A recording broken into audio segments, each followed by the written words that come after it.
Nice, nice. Well, I think we can, since this is being recorded, we can go ahead and get started. And I'm sure people will pop in and out as we're going. Um, so let's just start with the history. Like, just give me a rundown. When did you start playing? When did you know that like music was like a thing? Oh man, For you? probably when I was like 5 or 6. It was like one of those things that was just like, even before I knew I played an instrument, I was just like, I want to do music. It was just, I was kind of like, I never gave myself an option to do anything else. It was always just like, this is what I'm going to do, and I'm going to find a way to make it my job. And you know, when I was a teenager and I was playing in a punk band, I thought I was going to be like some punk rock star. And then I was like, oh, reality kind of kicked in, and it was like, oh, okay, I guess I have to, you know, play other people's music if I want to actually make a living. And then kind of just snowballed into that, and it's just been crazy. It's been like a roller coaster. How did you know? So you grew up in California, right? Yeah.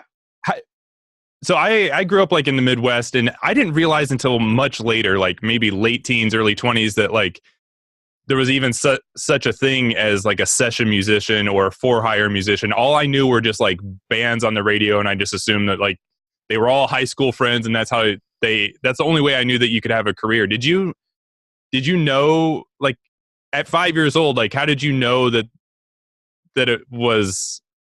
Yeah, do you kind of know where I'm going with this question? Like, how did you know that it was like a career? To be honest, I didn't really think that I didn't really think music as a career, like as a session musician, was even a possibility or an option for me until I was maybe about 19 or 20. Okay. Right. I joined a band with a relatively well-known actor named Tom Sizemore when I was like 19. And they brought, like, I was writing music for it, but to me, it was just like a rock band, you know, like that was the environment that I was used to. And then they brought in a session drummer for the record that we did. And he was just like, man, you should be like playing for people for a living. And like, my whole mentality was like, every session musician had to go to school, had to know music theory, had to know how to read. Like that was my idea of what like a session player was. And I never went to school, and I still don't know any theory. I do everything by ear. Yeah. And it was just kind of like, oh, I guess I could do this. And then that drummer on that project introduced me to a couple musicians that I still work with to this day. And that was what opened the door for like actually doing session work for me. That's cool. So I in a way, it kind of fell in my lap in a weird way, but I definitely, once that door opened, I, you know, worked my butt off to get to where I am now. So it wasn't like everything, opportunity fell in my lap, but I seized that opportunity and made a career out of it. Right. Yeah, well, that makes me want to like skip to the question about the imposter syndrome, because on your Facebook, your quote is, "I'm still waiting for everyone to figure out I have no idea what I'm doing." That's kind of like, that's what I always tell people when people are just like, "Man, like, you know, you've made it," and I'm like, first of all, I don't think anyone, I don't even know what it is. It doesn't exist, you know? Right. Like, I always tell people, I'm like, I really have no idea what I'm doing. I'm just like playing what I think sounds cool. And definitely there's an imposter syndrome. Like I have this mentality of like, oh, I play with all these crazy musicians who know, you know, music inside and out, and they'll like explain, you know, whatever terminology they use to describe what I'm playing. I'm just like, yeah, I have no idea what you're saying. I'm just playing this thing. So it's like very much like I'm total street smart and not book smart with music. That's what I mean by that. Like, it just cracks me up that I'm like, yeah, I feel like I don't know what I'm doing half the time, but I'm like, I think this is going to sound cool. And then they like it and it works. And it keeps me busy, I guess. Yeah. That, what you said about like, I don't even know what it is, like, you know, to hit that level of like being successful. Like there's, I heard this interview with, I'm totally forgetting the producer's name, but he's the lead singer of the band Bleachers. Oh yeah, the guy from Fun. Yeah, exactly, the guitarist from Fun, and he's like a really successful producer. He's done a bunch of hits for different artists, and he was in the interview. He was talking about that concept of like, oh, you know, as soon as like I get my first #1, that'll be success, and everything else will just be like downhill from there. And then it's like, oh, as soon as I get nominated for a Grammy, that'll be the thing. And then the phone will just be ringing. I won't even have to worry about it. And then it's like, oh, as soon as I win a Grammy, and he's like, just listening to all these things. And he's like, man, I woke up the next morning from winning a Grammy, and it was like still the same grind. It never stops, man. It never stops. And he's like, he was basically just saying that like, you can't be working. You can't be in this for that eventual retirement. You know, totally. No. Yeah, you have to just enjoy the process. Like all my friends who I consider to be like the most successful musicians in my circle, they're like still grinding, still hustling. Like it never ends. You know, Yeah. I feel like since I've gotten some of the bigger gigs that I have now, I've been more not stressed, but more overworked, and I feel like I have more to prove now than ever, and I have more to work for, and more like I feel like the hustle's gotten even harder in a sense. Yeah, I can feel that. I think I was more relaxed when I was like a struggling artist, and now when I'm like, oh man, I have to just keep up this momentum. It's like this. I feel like this squirrel that's like harvesting for a winter that never comes. So you just don't stop and don't stop and don't stop, and you know, very much into that kill yourself working mentality. But it's just fun. Yeah. Like people always say, like, do what you love for a living, you'll never work a day in your life. It's more like you're kind of okay with just working every day of your life. So yeah, you're not as miserable. It's a different type of misery. Yeah. Well, all right. So that kind of leads me into like, you know, you're kind of like every year it seems like, or at least these last few years for you, like you've been hitting some new plateaus in your career. What is it that you do when you're like first walking into like a new environment? And I guess maybe you can address this like in studio session versus like live gig performance situations. What is it that what kind of like mindset do you go in with when you're, I don't know, I guess it would be different like if you're in the studio session, a lot of times like you're presented the song there for the first time. Versus if you're working with an artist, you get the songs ahead of time and you get to kind of wood shop those. Well, to be honest, I never, and I really mean never, get the songs ahead of time, ever. To this day. Both studio and live? Live, I'm lucky if I get it like a day or two before the show. Okay. But studio, never. Like I literally walk in every time, I'm just like, I have no idea what I'm going to be playing on today. And I hear it for the first time and then I track on it, and that's kind of it. I don't know, my mentality of, you're saying what's my mentality of going into a session with an artist or something like that? Yeah, like what is it that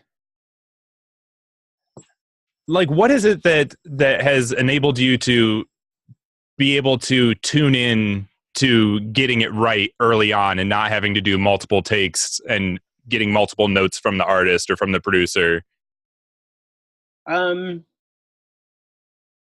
I can definitely say one person that has helped me get to that place is a guy named Skip Saylor. I've been working with him for about a decade now. And he was the first person that called me on like a major session with like a big artist. And, you know, he was the kind of dude that would like let me do whatever I wanted and whatever I thought would sound cool on a session. And he'd be like, cool, give me half of that. Right. Like, half of that. Give me half of that. Like constantly, like always just like, what, like one of my favorite things that I learned from him is like, whatever you think is just the right amount of busy, cut that in half. And it's like, and it's worked, you know, like, and I noticed that for the longest time I was trying to get, like my whole thing was like, I want to get in this person's head and predict and know exactly what they want on this song. Mm-hmm. And the more I did that, the more I realized everyone basically wants the same thing. And, you know, and what I mean by that is like everyone wants you to compliment the song in a certain way. And then you kind of like, what I always do is like, I'll like, you know, before they even hit record on a track, I'm kind of like trying to like fumbling around a bunch of different ideas. And when I see their ears kind of perk up on like one little thing that I do, I'm like, okay, that's what they're going to be into. And then I give them a lot of that. And then they're really happy with it. So it's a lot of like, I guess in the same way that like, you know, a DJ or like something reads the crowd and they're like, okay, these people are going to be into that. I walk into a session, I'm like, okay, this person's probably going to be into this kind of stuff. Interesting. And then give them that. Yeah. It's a lot of being really aware of who you're working with and what you think they'll like. And in a way, kind of always making it seem like it was their idea that you did this, as opposed to just like walking in and being like, oh yeah, I know exactly what you want. And like, you know, I've I like to give people what they want and let them feel like that was what they asked for, in a sense, if that makes any sense. Yeah, no, that totally does. That makes me think. Like, do you ever think like what you just said just reminded me of something? Do you ever feel like you're like more emotionally tuned into a room of people than some other people? Like do you ever like it's a common phrase for somebody who's like just seems like they're just like they've got tunnel vision into they're just like only focused on themselves, and somebody will be like, dude, read the room, like this is the wrong place, like that kind of thing. Do you feel like you're hyper aware of people? I think so, yeah. And I think I've always been that way in social settings. Like I've always been the kind of person that like feels the energy in a room around me to kind of know where I fit in socially in a way. I was always like kind of hyper aware of that growing up. And like in the studio, definitely. Like I don't have like tunnel vision, like you said. I don't think about what I think would sound cool or what anything. I'm definitely reading the room, reading the vibe, reading the song, like kind of just like, okay, I think this will work. And I was always very like, I think being a really good studio musician, you have to be very selfless. You can't be married to your ideas. You can't be like, because if you come up with something that's like really cool and you dig it and they're like, yeah, we're not feeling that, you can't act like you're upset or hurt by that. You just like, okay, cool, let it go, Right. So yeah, definitely. I feel like I am pretty hyper aware of any studio setting, who I'm working with and what they're into, and just always trying to be super considerate and very, at the end of the day, you realize, hey, these people are paying me to work on their music. They're not paying me to give my ideas. They're paying me to serve their music and help take it somewhere else, Right. Yeah. So when you look at it that way, it's just like, okay, do your job, Yeah. I love that. So on that, working with all these different people, what's a failure or like something that felt like a failure that you think set you up for success later? Or do you have like a favorite failure that you always kind of reflect back on? Favorite failure. I like that. It's a good term. I mean, I've definitely had some failures. I don't think they set me up for success because I don't think I learned from it. I remember going into a session and they were just like, they brought out sheet music and I didn't make it very clear to them that I couldn't read music. So it was just a total train wreck. Like he was trying to like literally sing me the notes as I was playing it. And I did that, but it was like some kind of like African inspired Arabic stuff. And it was beautiful, but I just I couldn't just look at something and play it. And he's just like, hey, maybe you're not the right person for the gig. You're really nice, but we need someone who can read music. And then I was like, okay, I'm going to learn how to read music. And then I never got called for another reading gig, so I just never learned how to read music. Right. But that was like, I would definitely consider that I need to make it. I think what I did from there is like, I make it very clear to people that like, hey, I don't read music. I don't do this. So like, if you need someone who does that, like, let me know. Yeah. So, I mean, I guess what I learned from that was just to make it very clear what I'm capable of and what's not my forte and what is. And I'm lucky now that right now, for the most part, people that call me for sessions are like people who recommend me for them, or I work with a lot of the same producers. They know my style. They know what I like. And a lot of it's just like, do your thing nowadays. It's not so much people giving me guidance and giving me direction. It's just like, do your thing on this. Like, what's going to sound good. And that's the good thing about working in the same circles over and over, because you just kind of get used to it and you're just like, cool, yeah. Whoever producer, whoever I'm working with, I've been working with them for a while, and they're just like, it's very quick in and out and easy. But it took a lot of learning what doesn't work with people, learning how to be completely clear with communication with what you can and can't do, and learning what people like and what they don't like, and applying all of that for sure. Yeah, absolutely. So with the so you and I have worked with a lot of different artists, and you've done like the local LA gigs and stuff like that, and you've actually gotten to see the full spectrum of like just beginning artists that doesn't really, they don't really understand how anything works, all the way up to artists who are becoming self-sufficient, like they're building a career. They might still be indie, all the way up to like signed major label, like hit making artists. Yeah. What are some of the common traits that you see between, I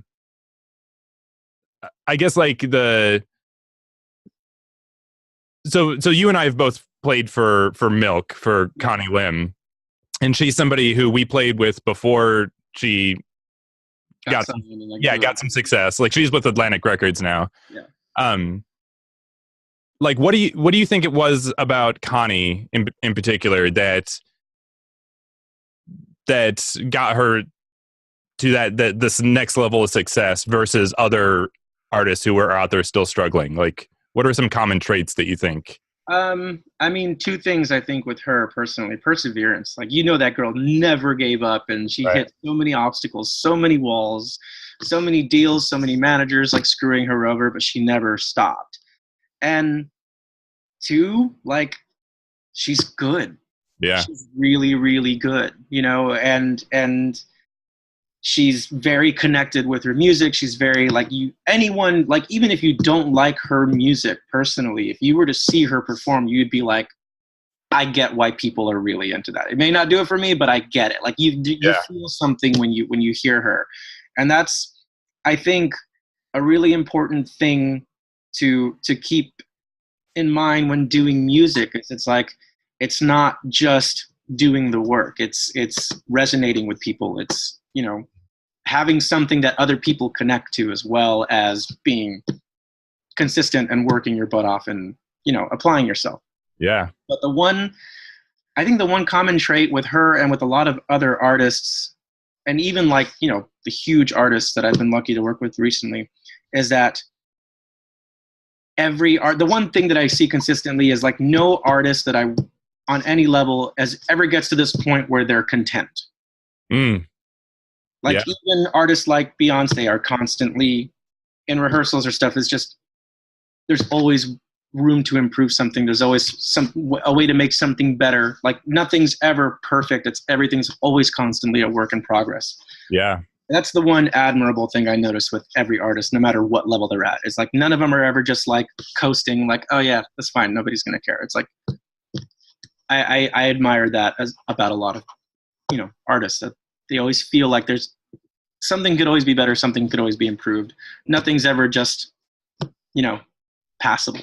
Right. Yeah, and something you said there that has been really a focus for me, that's really easy for me to forget, is like when you were talking about Connie being like in touch with her music, like I'm finding that to be true, like no matter, like as a musician, like whether I'm playing drums or whether I'm producing a song, like thinking about making that emotional connection. Like, does this drum beat that I'm playing right now, does it help support the emotion, the message of the song, or am I just doing it because it sounds cool? You know what I mean? Like those kind of things. Like, I think that's important. I think that's when like bands or a group of musicians like create magic, is when they're all aiming for that same emotional. For sure. Yeah. I think it's tricky when you feel something really does emotionally connect and someone else doesn't. I know. When your opinions differ, But yeah, I completely agree. Like that's the one thing that's always blown me away about Connie, is just how much connection there is to everything she does. And I think that's what, landed her this deal. Like, I don't know if you know the whole story with, her doing Quiet and the Women's March and it going viral. Yeah. Basically, she had asked to perform at the Women's March and they denied her. Like, they said, you can't.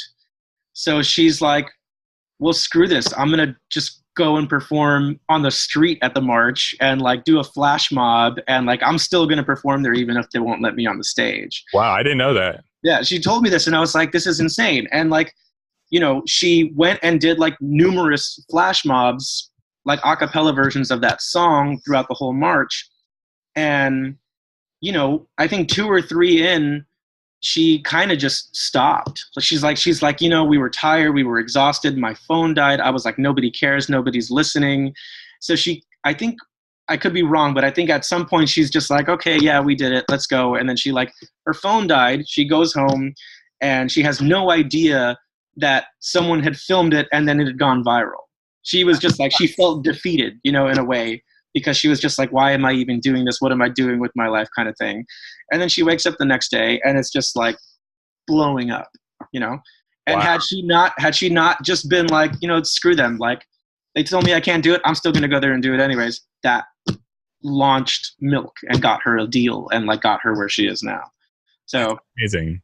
That's crazy. really cool. It's Yeah. absolutely crazy. Like people think that like, oh, she just performed at a march and it got viral. It's like the whole story behind that's insane. Yeah. That's why I mean, like her persistence in general just blows me away. And she finally got where she should be, you know? Yeah. That reminds me of another story. You know the drummer Valerie Franco. Yeah. Yeah, you've played with her a bit. Yeah, she had a similar situation where there was like an audition that was like invite only, and she found out about it, and I think she like knocked on the audition door, asked if she could audition, and they told her no. So she just waited outside until everybody went, and eventually, like, I guess they just felt bad for her, and at the very end they let her come in and audition, and she got the gig, and it was for somebody that you'd recognize. I forget who, but That's so awesome.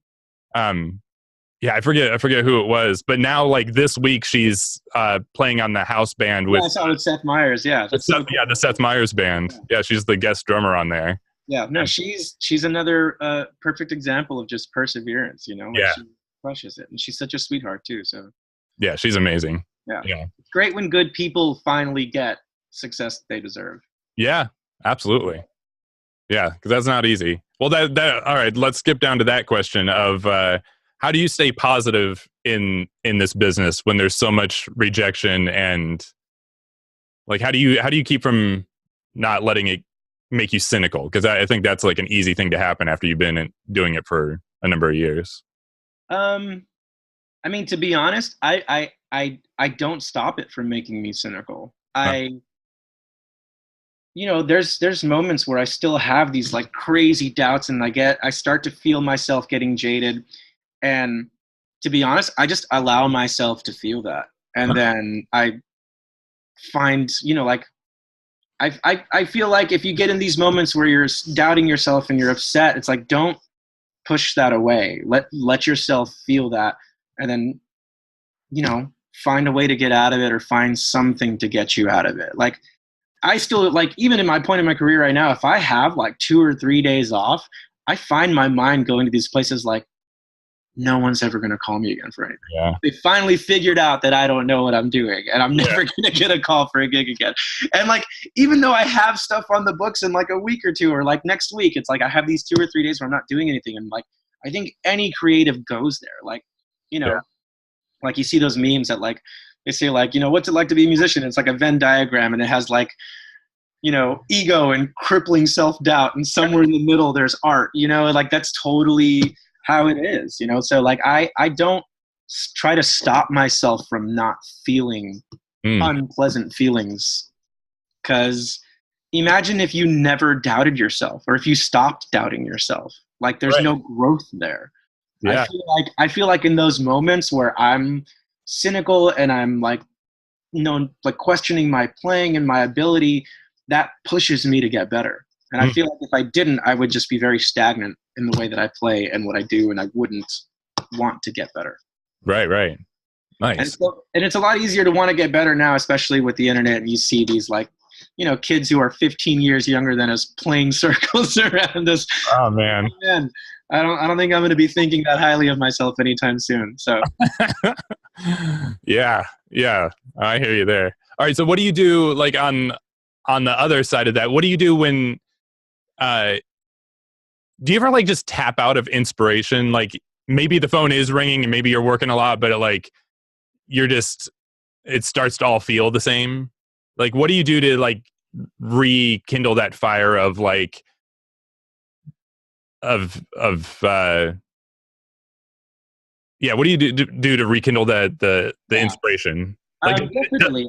I feel like, you know, I have moments where I hit ceilings and where I'm just like, okay, I'm so uninspired like right now, you know? Um, One thing I did once, and I haven't done it again, but I want to do it again. A buddy of mine recommended, um, he's like, if you feel completely uninspired or anything, try playing something you've never played before. Grab another instrument, practice it for a while. Try learning. Try shifting your perspective on something. So I either try to learn completely new styles of music that I'd never played before that will probably never benefit me, or literally just get another instrument, and it forces you to kind of look at music in a different way and just sort of, I guess, that worked for me. It inspired me to try something completely different and be a novice at something and be like, man, I suck at this. Like I have to approach it differently. I have to play it differently. I have to look at it differently. I do that a lot.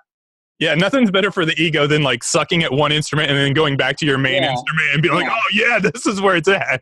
So, like, the one thing that I noticed recently with me lately, like that I need to do, and I think it's so important that people do it and people don't do it, like have a hobby, like something completely outside of music. If music is your sole passion, that's what you want to do and you want to make a career out of it, do that. But, like I always like what people ask me, like, so what do you do besides music? I'm like, I know.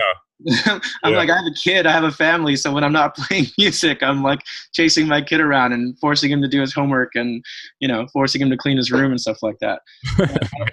That's one thing that it's like a priority right now for me is like, get a hobby outside of music, man. Like do something different. Yeah. All consuming, because even if you love what you do and you do it every day, it can get boring. It could get unfulfilling. You can feel, complacent with things. And yeah, to me, that's important. And it's one thing I really have to do is just find something else to put energy into that's just fun and not a job and not something that I feel I need to critique and perfect. It's just like something that just is super, you're doing it just for the fun of it and not because you're actually depending on it. Yeah. No, that's great. That's gold right there. I'm going to take that advice. I'm going to take it too. I need to do it as well. I'm saying it to myself, not just you. Nice. All right. So you brought up your son, and this is something that I don't think I've ever told you, especially because we haven't talked in a couple of years since I've had a kid. Mm-hmm. Like in the last 4 years since I've had a kid, my respect of what you have achieved while being a single parent with having your son. Like, because I remember when we first met, I don't even remember how old. I mean, you might have been probably maybe around where my kid is now, around like 4 or 5, maybe. It's probably around 2 or 3. Yeah. I think it was about 10 years ago that we first met. Yeah.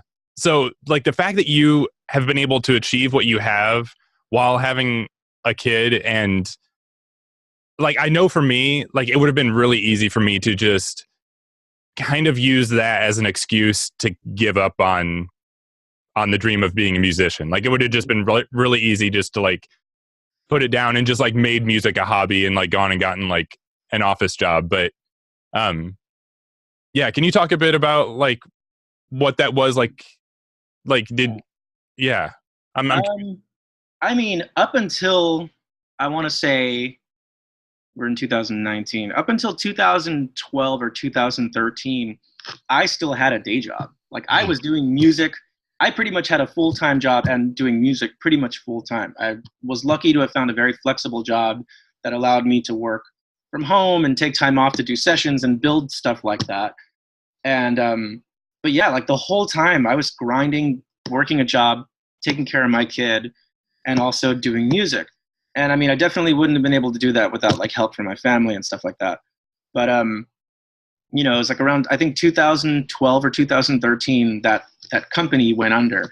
And I was just like, man, I'm never going to find an opportunity like that where it's just this cool cush job where I get paid salary and just kind of work on my own time and in between gigs and in between sessions do the work and they don't care as long as it gets done kind of thing.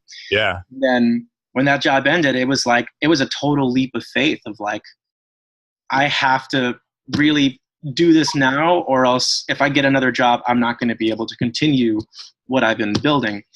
And it was like, a good 2 years of struggling after that, like doing just music full time. It was a struggle for a couple years, but I mean, eventually it paid off and it worked out. So Man. But yeah, man, definitely. Like, you know, like the one thing that I think a lot of people don't look at, and I remember reading articles about it as well, about like, you know, musicians wanting to grow up, artists coming into the world. It's like, don't turn down, like, if you need a job, if you need a side job to help you support your music, then do it, you know? Like, what are you doing, like, with all of your time as a musician? Like, if you know, that you can't afford, you know, 20 to 40 hours, not 40, but like 20 hours a week to get like a side job to help you with money or finances or something. Like, Right. I was able to have pretty much a full-time job and do music full-time and, you know, raise my kid and eventually work to a point where I could just do music full-time. It wasn't easy, and I got lucky for sure, but I mean, if I can do it, I think anyone can do it. So that's how I look at it, because I don't feel like I do anything differently than anyone else does. Yeah. Well, I think the thing that you didn't do is that you didn't make excuses. Like, you know, things were hard. Like that's not easy to do what you did when, because basically what I'm saying is my kid exhausts me. That's really what this comes down to. My kid is exhausting me, and I've got my wife helping me out. So the fact that, I would take any excuse just to get some extra hours of sleep. And I know that you were like that's when you and I were like really working together a lot. And I know that you were out till like 1, 2 in the morning, maybe later, like doing these gigs after working your office job and after, you know, taking care of your kid in the afternoon. Like, so I'm still pretty sleep deprived these days, so that hasn't changed. Okay, all right, that's not going to get better. I don't think so, but it's good. I make it work, and I try to find balance in everything. That's awesome. Let's see here. All right. So what's something that throughout this process has kept you working and helped you like take those steps up? Because there's a lot of musicians who maybe have been working as long as we have, but you know they haven't like climbed. They haven't taken those steps up. What do you think it is about you that? I mean, I can't answer that question. I feel like I can't, because I think I know what I do. I know what I've done. It's been a combination of a lot of things. You know, especially the past, I don't know, 7 or 8 months, a lot of people have been hitting me up just saying like, hey man, how do I get to this level? How do I get to that? And that's when I'm like, what level am I at? Because like, the one thing I don't do is I rarely take a moment to just look at where I'm at. I'm always just like, I gotta keep working. I got a family to take care of. I got a kid I want to put in college. I want to, you know, get a house in the next year. Like I have like all these short-term goals that I don't have time to sit and like bask and reflect on what I've accomplished. And I think that's good because it just keeps me working. Yeah. But I mean, so many things, man. Like the one thing that I always tell people when they ask me this question is I wouldn't be anywhere if it weren't for my friends. Like you know, all my friends that I've helped out and done favors for with expecting nothing in return, those are the people that have taken me to where I am now. That's cool. And, you know, like I always tell people, I'm like, the one thing you should never do and never say is network. Yeah. I hate that word. Like, to me, it sounds very opportunistic. It's not genuine. It's basically saying, I'm going to make friends with these people because it'll benefit me. Right. Like, that was never my mentality with anything. I made friends. And sure, like, I wanted to make friends with people. Like, people always say, like, make friends with the people in the circles that you want to be in. Yeah. And that's cool. But the thing is, I'm making friends with them. I'm not expecting anything out of it. I just want to be their friends because they seem like cool people. And if there's people in a circle that I don't get along with, I'm not going to pretend to be their friends just because I think I'm going to get something out of it. Right. I'm always very genuine with my connections with people. I'm also a big believer in just the laws of attraction and manifestation. Like, that to me is huge. And I think it's overlooked by a lot of people.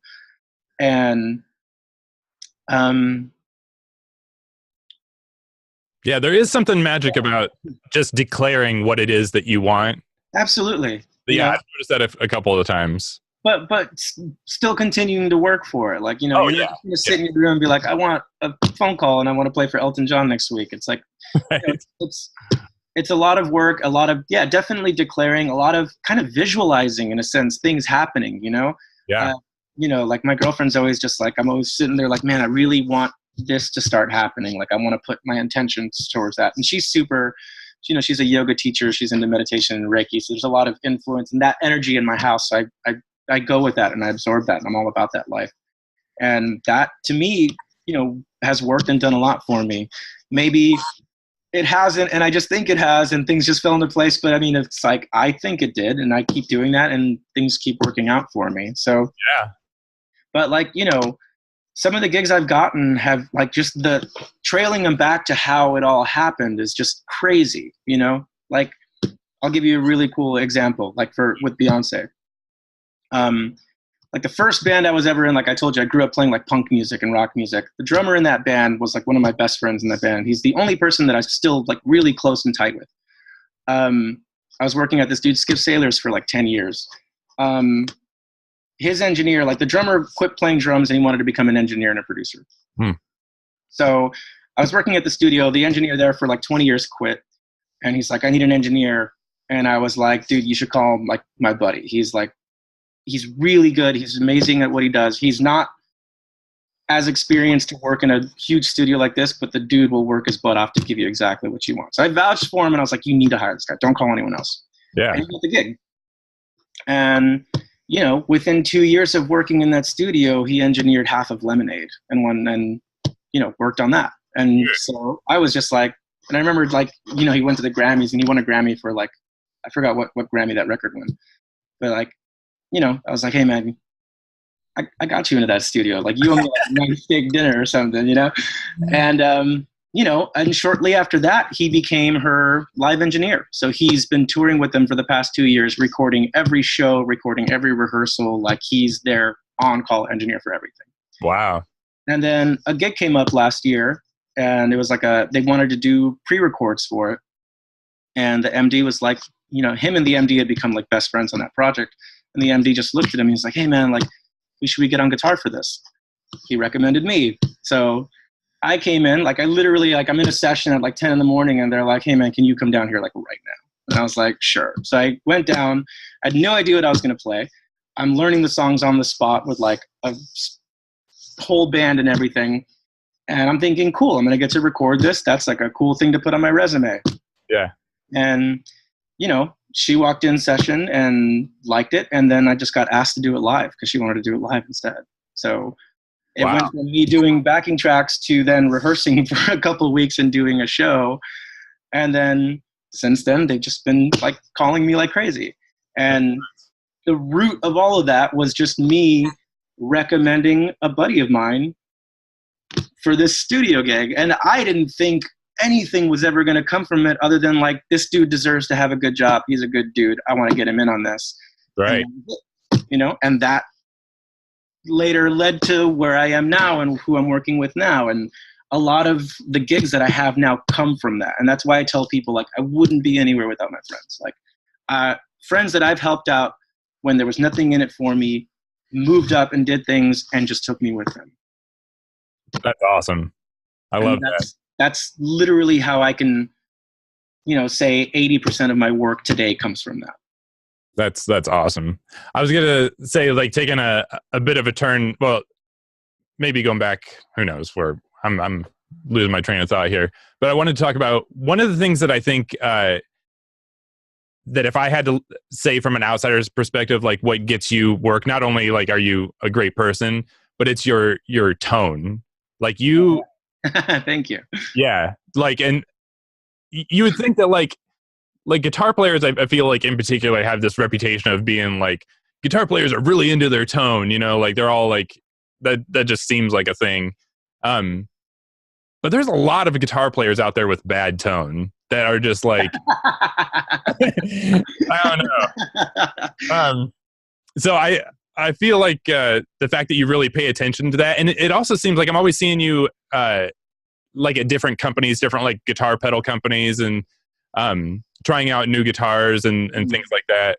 I feel like that's like a big thing why you've separated yourself from other people who are still grinding it out. Like you pay attention to. Yeah, I'm very function over fashion when it comes to like what I use in my sound and stuff. And I mean, like I think the one thing I noticed with a lot of my guitar player friends, and I'm not knocking them for this or anything, but when, guitarists start to get on really good gigs and work with big artists and stuff, they don't want to, a lot of times they just don't want to pay for gear. So they'll kind of take whatever's given to them for free. And most of the companies that'll give stuff for free aren't like the high-end boutique companies.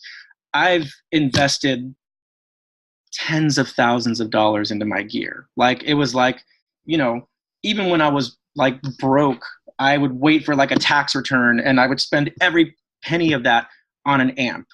Right. Because like that, I'm like, I want this sound. I want that. To me, it's been completely worth it to invest in my sound and in my work, because that's your livelihood. And especially studio stuff. Like, I feel like, especially with studio work, that counts more than anything. Like live, a lot of times artists won't really care. It's live. It's a live setting. It doesn't have to be the best sound in the world. But in the studio, what gets me so much work is how I'm able to dial in every sound that people want. Yeah. People are just like, I want something that sounds more like this. And I'm like, I know exactly how to get that. And I have exactly what I have. I'm like, you don't have to do anything post. I got it. Yeah. I remember being in a session the other day with an artist, and they were like, maybe we can put the amp like in the hallway and put a mic in there, because I want to get like this really cool like hall reverby sound. And I'm just like, within seconds I had that exact sound that they wanted just with my pedals, and they're like, okay, perfect. So like, things like that. Like I'm so big on investing in gear, and I can't stress that enough to other people, that that's a really important thing. Yeah. No, I could see as a producer, like why you would get that call. 'Cause like, just knowing that the sound is right going into like being recorded, it's just like you've just saved that producer or that mix engineer hours, of having to like fix it later. Yeah. I'm just curious, that example where they said they wanted to put your amp out in the hall, was it a Strymon? It was a Strymon, yeah. That's next on my list. I'm a huge Strymon buff, and I'm lucky to have a really good relationship with them, and I swear by their pedals. Yeah, what is it? The big reverb or big? They have the big sky. The one that I use is actually the Flint, but the big sky is great. The blue sky is great. Like everything those guys do is phenomenal. Like I can't give them enough praise. They're the best. What so like getting to our community here, is there anything that you would? Well, this would be a two-part question. Is there anything like that's gimmicky in terms of that you would? That doesn't give much value, or maybe even hurts the tone or what's being recorded. And then is there anything that you think might be like a really cool secret weapon, like that you would just always take to your studio sessions? I mean, to be honest, I don't know what's considered gimmicky. And I also just don't like to talk trash about brands that I'm just like, hey, it doesn't do anything for me. Sure. Here's the other thing that's so important that a lot of people don't realize. It's like, in my opinion, like tone is also very subjective, and every person sounds completely different. Like I've done gigs where like someone will sit in, like, like kind of like jam nights and stuff, where someone will sit in on my guitar, my pedals, my amp, everything. I don't change anything. And it sounds completely different than me playing. Because, if you're playing guitar or whatever, so much of it is in your hands, so much is in your fingers. And I think, honestly, like, you can make almost anything sound good. You just have to actually experiment with it and spend time with it.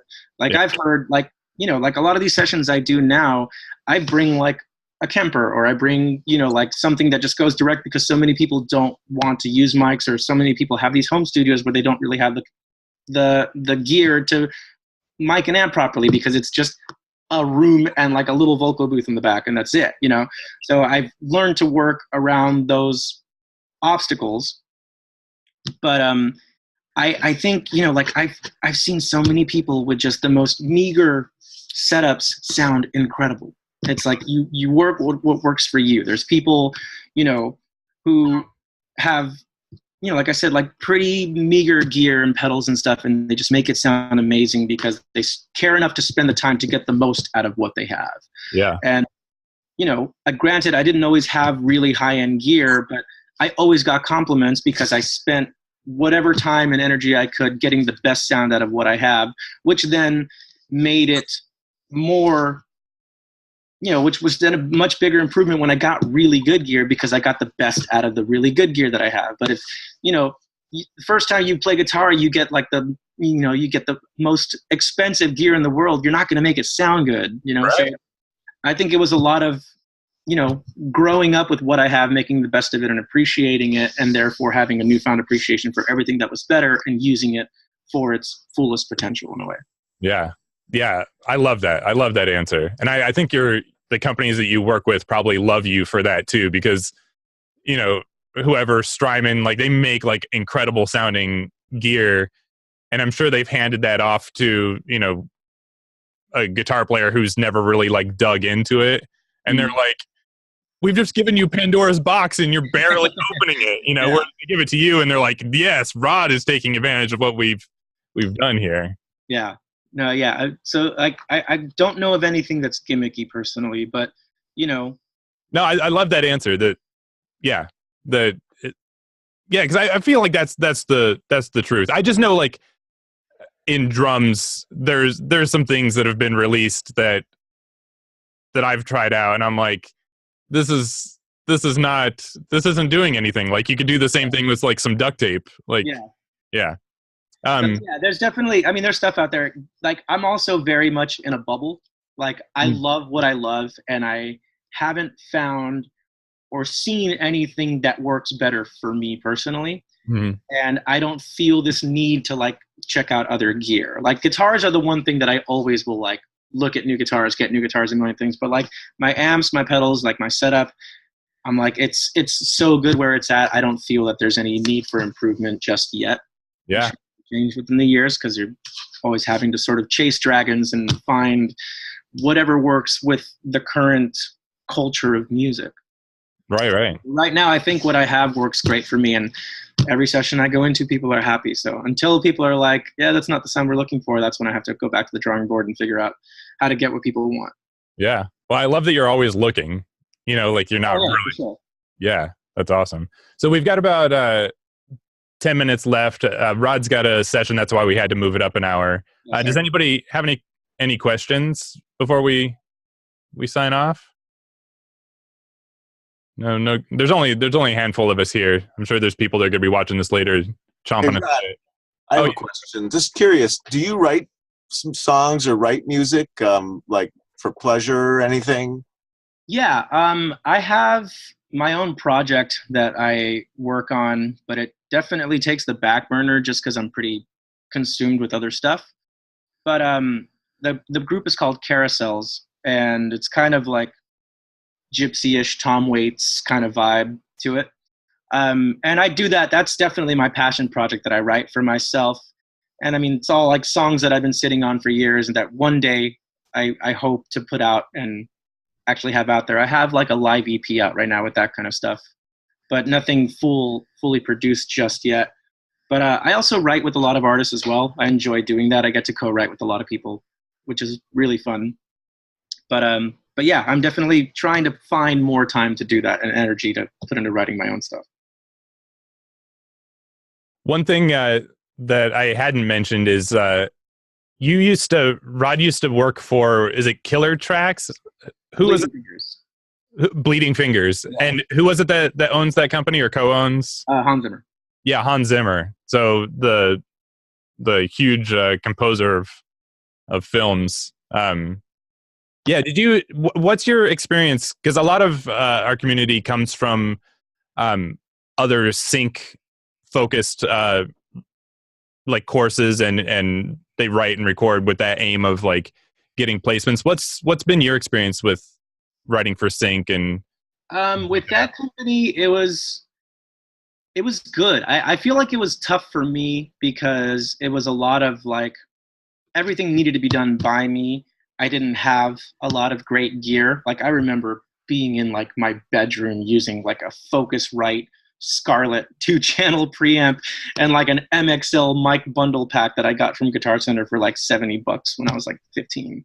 But that's a perfect example of like, I composed a lot of music for them with just the humblest gear in the world, but I used the hell out of it and I made the best with it. And you know, there was a lot of rejection at first just because I didn't know how to mix. I didn't know how to like track anything that wasn't electric and didn't know how to produce the best. But doing that for a couple of years definitely sharpened a skill set that I never had. Yeah. But that ties back into more of like I feel like I created some of the best sounding, like I produced some of the best sounding stuff then with like gear that is like just archaic compared to what I have now. So that's that ties back into more of like, hey, like you don't need the best gear in the world to make good music. So, right.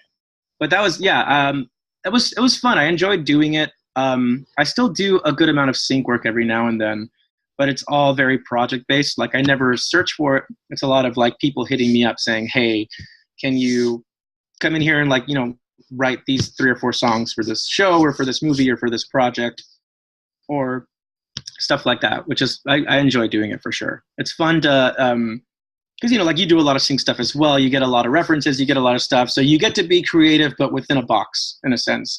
Yeah. Where it's like, we want you to create this kind of vibe. We want it to sound like this kind of band. So it's fun to kind of put your own spin on what you think your version of that person's music is. And yeah, I enjoy doing it. I don't do it a whole lot as much as I used to, but every now and then I get to do it. It's fun. So 2-part question here, and anybody that has a question, just raise your hand or say something in the comments, and I'll shut up. But did you do like any producing prior to the joining Bleeding Fingers, and then do you think those 2 years that you spent doing that helped give you a perspective as a session guitarist, like that? You had those 2 years kind of like producing your own music and you're like, oh, these are like how like the guitar works really well when it's layered like this over the bass part and works well when it's with the drums in this way. Like, did it help you later? Or definitely, yeah. I wasn't really producing anything much before that. There were a couple things that I did, but to me were just very sort of, you know, elementary in comparison to what I had to do for that. It was a lot of like, you know, just using BFD and like you playing some rock riffs and nothing very produced. But you know, some of the TV work that I did before with a music supervisor ended up working at Bleeding Fingers, and he's the one who brought me on board there. Definitely, it did help me out as a session guitarist as well, because it's so hard, at least at that point in time, it was really hard for me to switch hats between being a producer and being a guitarist. And like some of the notes that I would get, which is funny, would be like, the guitar parts sound great, but they're taking too much attention from the song. Like, all right. So that it forced me to be able to sort of check myself as a guitarist and not make the productions so guitar centered, you know, like it's not about that. It's about the whole song itself. So they'd be like, oh, it sounds amazing, but it's too busy. It's taking too much attention. We want it to be a little bit more neutral. So it kind of forced me to put myself in check when I'm producing myself. Interesting. Which that must have helped you, like going back to what you said at the beginning, where Skip was always saying half of that, you know? Yeah. And so now it's funny, like when I find myself in a situation, in a session where people are like, yeah, you can get a little busier here. I'm like, cool. I'd rather someone tell me to get busier than that I'm too busy. Yeah. Because guitarists have such a reputation for being too busy, for being showboaty, for like, man, like it's, you know, kick back a bit. So I'm glad that I'm now having to give more as opposed to take back. Man, everything that you say, like, it's just obvious now why I've gotten some of the success that you have. Like, thank you, man. You know what I mean? Like, you're not I'm forgetting the word, but you're not like I can't think of the word. You're not like a bad representation of what a guitar player is. You don't have like. Yeah, a lot of people tell me that I'm not a guitarist. I'm like the anti-guitarist. Exactly. Yeah. But I think that's why I especially in a world today where there like music isn't very guitar heavy, you know, like that's true. It's it's becoming more of a garnish than it is, an entree in music nowadays. Right. So, like most of the guitar sessions that I do are things that don't even sound like guitar. It's a lot of atmospheric stuff. It's a lot of like very small little things here and there that definitely add to the song and take it to where it needs to be. But half the time, like all the stuff that I play on, you'd be like, I don't even hear any guitar in there. Yeah. Like I did this performance for a group called Chloe and Halle. They're like these two young sisters. Yeah. I did their Grammy performance in February, and I was like, hey, I played guitar on this, and all my friends who heard it were like, I don't hear any guitar on that. I'm like, oh, it's there. It's just you can't tell it's guitar because it's all just super washy, ambient, swelly stuff, which is, I would say, like 70% of my session work is stuff like that. So yeah, I remember that from playing with you. Like, yeah. You would always just like create this like warm bed yeah, for everybody else to kind of play over. Like you were like, you played in a really humble way. But it was just like, it just elevated the entire experience. Thanks, man. That's what I try to do. Yeah, that's really, really cool. All right. Anybody else? I want to make sure that you get to your session in time, but anybody else have any last minute questions? No, not right now. All right. Rod, thank you so much. So much for taking the time to do this. Really Thanks, guys, for tuning in. I hope it didn't talk your ears off and bore you guys. No, this is so much gold. This is awesome. All right, Rod, I will talk to you really soon. Take care, guys.